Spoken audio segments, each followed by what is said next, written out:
Hey şu günü tökmek edip korkulman eli Giteme ölü değiller seni dimezem ölüm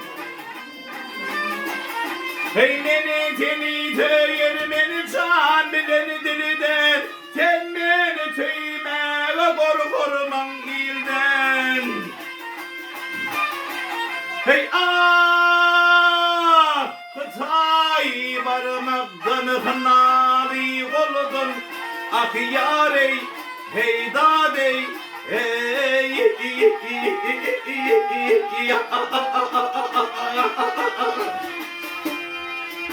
Hey tutulsam öldüler seni tutmasam ölmeyim Ah yarey hey dadey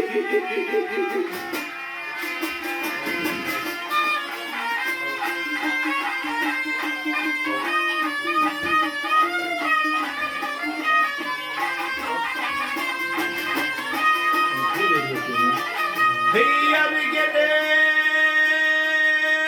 beni geçmişim bugüne namaz aramdan Korkma seni kadavından darından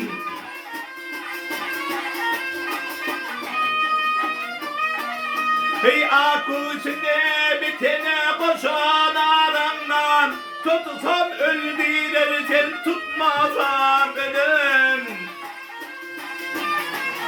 Hey bilime bağlap düştüm senine oynama Bilim gelse bir iş koyur boynuma Hey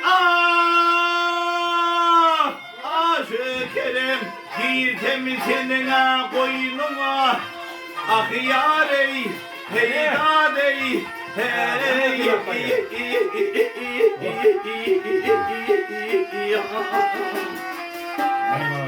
Hey giydim öldüler seni giymesem ölmeyim Ah yarey hey dadey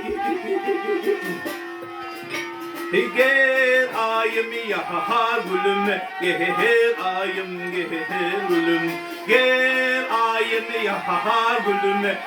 Gel ayım gel gülüm Girdim öldüler seni giymesem ölmeyim Ah yarey hey dadey Hey